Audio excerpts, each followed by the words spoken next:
Labour law की last class में हमने आंसर फॉर्मेट किया था हिस्ट्री ऑफ लेबर लेजिस्लेशन और उससे रिलेटेड जो बाकी क्वेश्चंस पूछे गए थे। अब ये यूनिट 1 का दूसरा क्वेश्चन है जिसका फॉर्मेट मैं आपको तैयार कराने वाली हूँ। Hello students, welcome back to my class. और आज की क्लास है एलएलबी के लेबर लॉ के पेपर के यूनिट 1 की। और क्वेश्चन पहले नोट डाउन कर लीजिएगा।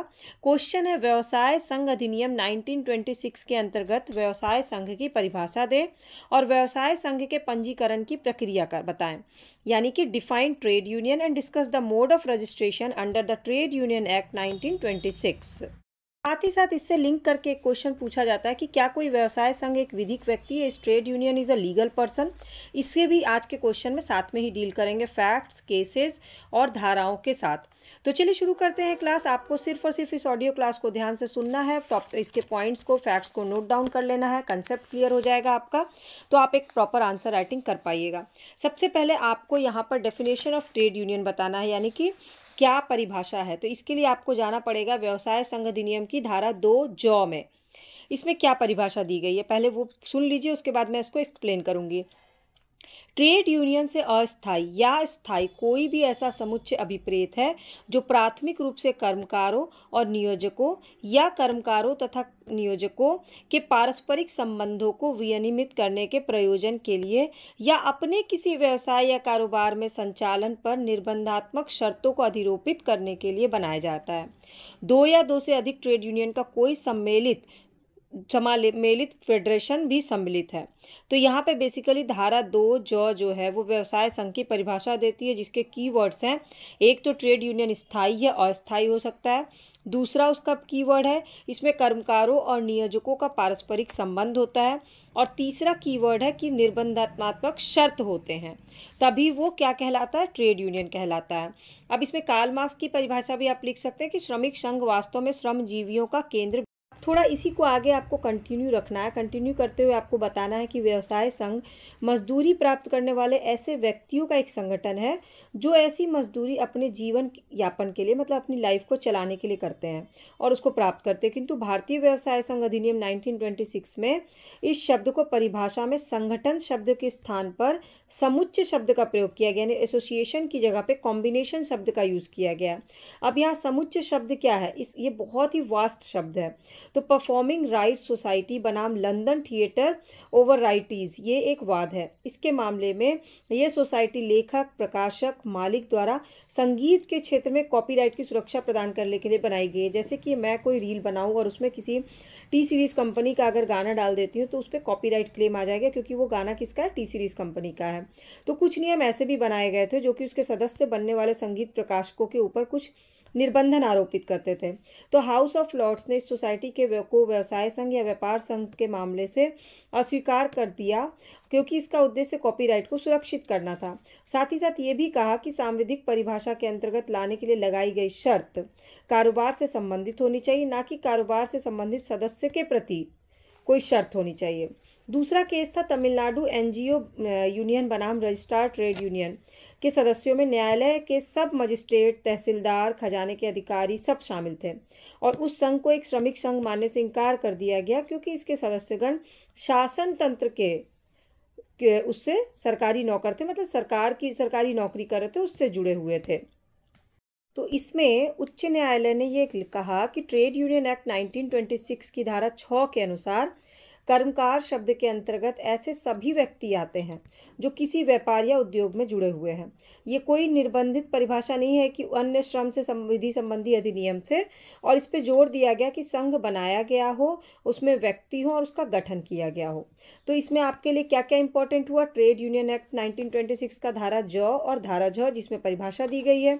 दो केस इंपॉर्टेंट है, परफॉर्मिंग राइट सोसाइटी बनाम लंदन थिएटर ओवर राइटीज, और दूसरा तमिलनाडु एनजीओ यूनियन बनाम रजिस्ट्रार ट्रेड यूनियन। तो और साथ ही साथ आपको कार्ल मार्क्स का वन लाइनर परिभाषा देना है। अब हम परिभाषा के आगे बढ़ेंगे, रजिस्ट्रेशन पे जाएंगे कि कैसे रजिस्ट्रेशन होता है, mode of registration of trade union. तो इसके लिए आपको व्यवसाय संघ अधिनियम की धारा 4 में जाना पड़ेगा, क्योंकि धारा 4 कहता है कि कोई 7 अथवा अधिक सदस्य मिलकर व्यवसाय संघ को रजिस्टर करा सकते हैं, लेकिन उन्होंने व्यवसाय संघ अधिनियम में उल्लेखित शर्तें पूरी की हो तो ही रजिस्टर कराएं। तो इसमें फैक्ट क्या है कि एक तो धारा 4 और दूसरा 7 या उससे अधिक सदस्य होने चाहिए रजिस्ट्रेशन के लिए। तो रजिस्ट्रेशन कोई प्रार्थना पत्र दिया गया और प्रार्थना पत्र केवल इस कारण अमान्य नहीं हो जाएगा कि प्रार्थना पत्र देने के बाद और रजिस्ट्रेशन के पहले श्रमिक संघ से सदस्यता समाप्त हो गई हो। यदि उन्हें प्रार्थना पत्र से अपना नाम वापस लेने के लिए रजिस्ट्रार को प्रार्थना पत्र प्रस्तुत करना है तो ये प्रार्थना पत्र देना होगा। अब इसकी नियमावली क्या है कि कोई भी ट्रेड यूनियन रजिस्ट्रेशन की अधिकारी नहीं होगी जब तक कि उसकी कार्यकारिणी इस अधिनियम की व्यवस्थाओं के अनुसार ना गठित की गई हो। इस नियमित अधिनियम में निम्नलिखित कुछ व्यवस्थाएं की गई हैं। कौन कौन सी व्यवस्थाएं, कौन कौन सी नियमावली है? पहला तो उसमें ट्रेड यूनियन का नाम होना चाहिए। आप जो भी स्थापित करो उसके बिना नाम के तो आप रजिस्ट्रेशन करा नहीं सकते हैं, तो सबसे पहले ट्रेड यूनियन का नाम होना चाहिए। सेकंड नंबर पे वो सभी उद्देश्य जिसके लिए वो स्थापित किया जा रहा है, वो ट्रेड यूनियन क्यों बनाया जा रहा है, किस उद्देश्य से बनाया जा रहा है, वो लिखा होना चाहिए। तीसरा, उन सभी उद्देश्य जिनके लिए श्रमिक संघ का धन प्रयोग किया जा रहा है, क्योंकि जब आप ट्रेड यूनियन बनाते हैं तो ट्रेड यूनियन में पैसा श्रमिकों का ही लगता है, तो धन का प्रयोग किस उद्देश्य के लिए किया जा रहा है ये भी मेंशन करना जरूरी है। चौथा, श्रमिक संघ के सदस्यों की सूची को तैयार रखने का कार्य और इसके निरीक्षण की सुविधा, श्रमिक संघ के पदाधिकारी का निरीक्षण, पदाधिकारी नियुक्त हो, उनकी पूरी सूची तैयार हो। पांचवा, ऐसे साधारण सदस्यों की प्रविष्टि जो कि वास्तव में उस उद्योग में नौकर हैं जिनसे कि श्रमिक संघ संबंधित है। धारा 22 के अधीन अवैतनिक तथा अस्थायी सदस्यों की प्रविष्टि है। इसके बाद है श्रमिक संघ के सदस्यों द्वारा चंदा जो दिया जा रहा है, चंदा का अमाउंट कितना होगा, पर मंथ कितना होगा, 25 पैसा प्रति महीने होगा या उससे कम ना हो। ये होना चाहिए कि चंदा प्रति व्यक्ति 25 पैसा प्रति मास से कम ना हो। ऐसी शर्तें जिनके अधीन श्रमिक संघ के सदस्य नियमों द्वारा शर्तें जो है वो अधिकारी तक के लिए भी शर्तें बनाई जानी चाहिए। नियम ऐसे बनाने चाहिए जिसमें संशोधन, परिवर्तन और निरसन किया जा सके। ट्रेड यूनियन के सदस्य और पदाधिकारियों को नियुक्त करने और बर्खास्त करने का ढंग भी मेंशन होना चाहिए और उस श्रमिक संघ के धन के बारे में पूरा वार्षिक, एक वर्ष में एक बार उसका पूरा ब्यौरा लेना चाहिए और वो ब्यौरा सभी सदस्यों को बताया जाना चाहिए कि कैसे कैसे क्या चीज़ें हुई और उसके बाद श्रमिक संघ किस प्रकार से विघटित किया जाएगा ये भी प्रक्रिया होनी चाहिए उनके प्रार्थना पत्र में। तो ये mode of registration of trade union का पहला स्टेप है कि सबसे पहले ये नियमावली फॉलो करनी होगी, तभी आप ट्रेड यूनियन का रजिस्ट्रेशन करा पाइएगा। अब चलते हैं एप्लीकेशन फॉर रजिस्ट्रेशन के। रजिस्ट्रेशन के लिए प्रार्थना पत्र कैसे तैयार करना है, इसके लिए आप जाएंगे धारा 5 में, व्यवसाय संघ अधिनियम की धारा 5 में। अब धारा 5 क्या कहता है कि रजिस्ट्रेशन के लिए प्रत्येक प्रार्थना पत्र रजिस्ट्रार के समक्ष प्रस्तुत किया जाएगा। सबने प्रार्थना पत्र डाला, रजिस्ट्रार के समक्ष रखा गया और इस प्रार्थना पत्र में श्रमिक संघ के नियम होंगे, उसका पूरा ब्यौरा होगा, उन व्यक्तियों के नाम, पते, उनका व्यवसाय प्रार्थना पत्र में होगा, श्रमिक संघ का नाम, पता और उसके मुख्यालय का पता होगा और श्रमिक संघ के पदाधिकारियों के नाम, पता और उनकी आयु और पदनाम और क्या व्यवसाय है, ये सारा डिटेल, ये 3 डिटेल होना जरूरी है। अब यदि कोई श्रमिक संघ 1 वर्ष से अधिक से वर्तमान है जबकि प्रार्थना पत्र प्रस्तुत किया गया है तो अन्य सूचना के साथ रजिस्ट्रार को यह भी सूचना दी जानी चाहिए कि श्रमिक संघ का दायित्व या लायबिलिटीज क्या है। इस सूचना को निर्धारित कैसे होना है। रजिस्ट्रार को अधिकार है कि वो चाहे तो अपनी तुष्टि के लिए प्रार्थना पत्र देने वाले को से इससे एक्स्ट्रा भी सूचना मांग सकता है। हो सकता है कि रजिस्ट्रार को ये सारी सूचना जो है कंप्लीट ना लगे तो एक्स्ट्रा फैक्ट्स भी वो आपसे मांग सकता है। उसके बाद आपको प्रार्थना पत्र में वो सारी चीज़ें भी ऐड करनी पड़ेगी। अब रजिस्ट्रार चाहे तो उस प्रार्थना पत्र को अस्वीकृत भी कर सकता है क्योंकि रजिस्ट्रार को ये अधिकार है। इसके बाद धारा 8 में आते हैं। धारा 8 में रजिस्ट्रार इस बात की पूर्ण तुष्टि हो जाए कि जो ट्रेड यूनियन बनाया जा रहा है जिसके लिए उसने प्रार्थना पत्र जारी की है उसकी सारी औपचारिकता, सारी फॉर्मेलिटी पूरी हो गई है तो अब इसका रजिस्ट्रेशन कर लेना है। ऐसा करने के लिए वो श्रमिक संघ का नाम विशेष रजिस्टर में अब लिख लेगा।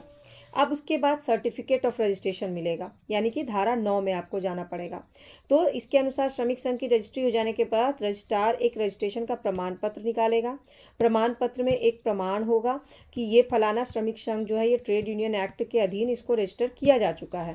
अब इसके बाद क्या व्यवसाय संघ का पंजीकरण अनिवार्य है? बहुत लोगों के दिमाग में क्वेश्चन होगा कि रजिस्ट्रेशन जरूरी है क्या ट्रेड यूनियन का? तो श्रम संघ अधिनियम 1926 के अनुसार श्रम संघ का रजिस्ट्रेशन करना अनिवार्य नहीं बल्कि एक इच्छा है, आपकी इच्छा होनी चाहिए। किंतु पंजीकरण का लाभ इतना ज़्यादा है ना कि ऑटोमेटिक जिसको भी कोई भी ट्रेड से रिलेटेड बनाना होता है वो इसको लाभ को अवश्य देखते हुए जरूर बनवा लेता है। और 2001 के संशोधन द्वारा नई धारा 9 को जोड़कर प्रावधान किया गया कि पंजीकरण के पश्चात सदस्यों की संख्या 10% या 100 कर्मकार तक हमेशा बनी रहनी चाहिए, लेकिन किसी भी हालत में 7 से कम नहीं होनी चाहिए। मिनिमम कितनी होनी चाहिए? 7 होनी चाहिए। अब रजिस्ट्रेशन तो हो गया, लेकिन अगला क्वेश्चन ये पूछता है कि कैंसिलेशन ऑफ सर्टिफिकेट कैसे है, पंजीकरण को रद्द कैसे किया जाना है। इसके लिए जाएंगे हम धारा 10 में। कि किस किस कंडीशन में पंजीकरण रद्द हो सकता है। पहला, ट्रेड यूनियन द्वारा निर्धारित ढंग से आवेदन पत्र प्रस्तुत ना किया गया हो तो रद्द हो जाएगा। श्रमिक संघ या ट्रेड यूनियन द्वारा संघ की मान्यता या संघ के पंजीकरण को रद्द हेतु कोई आवेदन दिया गया कि नहीं, हम ये रद्द कराना चाहते हैं। तीसरा, पंजीकरण कपटपूर्ण गलत तरीके से कराया गया, गलत फैक्ट देके बताया गया कराया गया हो। चौथा, जबकि श्रमिक संघ अस्तित्व में ना रहा हो। पांचवा, जबकि संघ द्वारा अधिनियम के प्रावधान का उल्लंघन किया गया हो, जो श्रमिक संघ बनाए गए उन्होंने नियम तोड़ दिए हो तो। छठा, जबकि श्रमिक संघ के प्राथमिक उद्देश्य को समाप्त हो गए और उनको अब और उद्देश्य कोई प्राप्त ना करना हो तो ऑटोमेटिक वो क्या होता है, कैंसिल हो जाता है। जबकि रजिस्ट्रार ने संघ को अपनी नियमावली में परिवर्तन करने को कहा हो पर संघ ने उस नियमावली में परिवर्तन नहीं किया तो उसका क्या हो जाएगा, रजिस्ट्रेशन कैंसिल हो जाएगा। लेकिन पंजीकरण को रद्द करने या प्रमाण पत्र वापस लेने के लिए रजिस्ट्रार द्वारा कम से कम 2 महीने पहले संघ के सचिव या अन्य अधिकारी को लिखित नोटिस देना जरूरी है और वापस लेने या रद्द करने का लिखित कारण भी बताना होगा जिसके कारण रजिस्ट्रार ऐसा करने का प्रस्ताव उन्हें भेज रहा है। ये इम्पोर्टेंट है। अब मान लो रजिस्ट्रार ने भेज दिया, 2 महीने पहले नोटिस दे दिया, तो अब क्वेश्चन ये बनता है कि रजिस्ट्रार के निर्णय के विरुद्ध अपील कर सकते हैं कि नहीं। Appeal against order of registrar, तो रद्द करने या पंजीकरण वापस लेने के निर्णय का रजिस्ट्रार पुनरावलोकन नहीं कर सकता है। He has no power to review it. Registrar के आदेश के विरुद्ध निम्नलिखित 2 आधार पर हम उसकी अपील कर सकते हैं। कौन कौन से? एक तो संघ के पंजीकरण के आवेदन को स्वीकार न किया जाता या संघ के पंजीकरण के प्रमाण पत्र को वापस ले लेता और रद्द कर दिया जाता। तो ऐसे संघ के पदाधिकारी के द्वारा ऐसा आदेश पारित होने के 60 दिन के भीतर अपील प्रस्तुत की जा सकती है। 60 डेज यानी 2 मंथ। अब धारा 11 के अनुसार अपील न्यायालय में प्रस्तुत की जाएगी। यदि संघ का प्रधान कार्यालय किसी प्रेसिडेंसी नगर में है तो अपील वहां के हाईकोर्ट में होगी, जिसमें जैसे कि मिहिर कुमार गुहा बनाम registrar of trade union West Bengal का केस है कलकत्ता में उच्च न्यायालय में मौलिक और अपीलीय क्षेत्राधिकार धारण करने वाले हाईकोर्ट से। अब यदि संघ का कार्यालय उस डिस्ट्रिक्ट में नहीं है, किसी अन्य स्थान पे है, तो अपील प्रारंभिक क्षेत्राधिकार रखने वाले व्यवहार न्यायालय में की जाएगी। तो इस तरह से इससे हमने 3 स्टेप फॉलो कर ली। अब जो क्वेश्चन पूछा जाता है कि क्या कोई व्यवसाय संघ एक विधिक व्यक्ति है, इस trade union is a legal person, तो आप इस पे विचार करके देखिएगा। फिलहाल मैं आपको कुछ पॉइंट बता रही हूँ। हाँ, एक व्यवसाय संघ विधिक व्यक्ति है क्योंकि व्यवसाय संघ अधिनियम 1926 की धारा 13 के अनुसार, धारा क्या है 13 है, कि व्यवसाय संघ के निगमन के बाद कुछ लाभ के हकदार उनको हो जाते हैं। वो जैसे वो उसी नाम से, उसी रजिस्ट्रेशन नंबर से अब जाने जाते हैं। वो एक निरंतर उत्तराधिकार प्राप्त कर लेते हैं। उनकी एक सामान्य मोहर होती है, कॉमन मोहर उनके मिलता है। वो अपने नाम से किसी भी तरह की संपत्ति अर्जित और धारण कर सकते हैं। वो अपने अभिकर्ताओं के माध्यम से संविदा कर सकते हैं। वो अपने रजिस्टर्ड नाम से ही कोई भी केस दायर कर सकते हैं और केस लड़ सकते हैं। तो एक विधिक व्यक्ति, लीगल पर्सन को जो जो राइट्स मिलती है वो ट्रेड यूनियन को मिलती है। किसी गैर रजिस्ट्रीकृत संघ के विरुद्ध अपकृत्य का वाद नहीं लाया जा सकता है और ना उसके किसी सदस्य के विरुद्ध वाद लाया जा सकता है।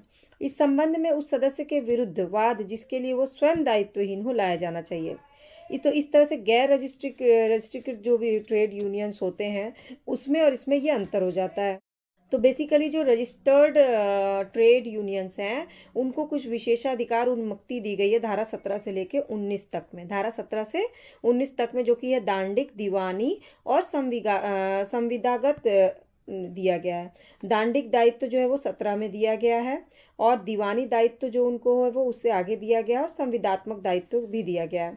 इसमें आप ज़्यादा डिटेल में आपको नहीं लिखना है, सिर्फ इन तीनों दायित्वों को मेंशन कर दीजिएगा और आप इसको फिर कंक्लूड कर दीजिएगा एक केस के द्वारा। पी विरुद्ध लेम्यम बनाम लोटस मिल्स के प्रबंधक के में ये कहा गया था कि मान्यता प्राप्त यूनियन और प्रबंधक के बीच समझौते को न्यायिक निर्णय में भी उच्च स्थान प्रदान किया जाएगा।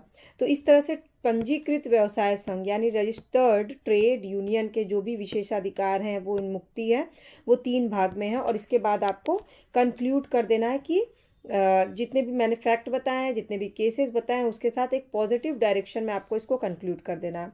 अब आपको इसमें कोई भी डाउट, क्वेरी, क्वेश्चन रह गया हो तो कमेंट सेक्शन में मुझसे पूछ लीजिएगा। और रोज़ डेली क्लासेस देखनी है फ्री ऑफ कॉस्ट तो चैनल के सब्सक्राइब या फॉलो बटन को क्लिक करके बेल आइकन को प्रेस कर लीजिएगा। बाकी की क्लासेस चैनल पर है, एक बार चैनल को विजिट करिएगा। अगर ना मिले क्लासेस तो प्लीज़ मुझे कमेंट करके बताइएगा, मैं आपसे वो लिंक शेयर कर दूंगी। वैसे मेरा मोबाइल नंबर भी दिया हुआ है, व्हाट्सएप नंबर दिया, आप उस पर भी मुझसे पूछ सकते हैं। और सारी क्लासेस जो हैं वो मैंने आंसर फॉर्मेट के अकॉर्डिंग तैयार करवे हैं, ताकि आप एलएलबी के सेमेस्टर्स एग्ज़ाम दे रहे हो तो एक अच्छे नंबर आपको आएँ। इसलिए आपको इस फॉर्मेट को कंटिन्यू करना बहुत ज़रूरी है, और इस फॉर्मेट को कॉपी में नोट डाउन करने के लिए आप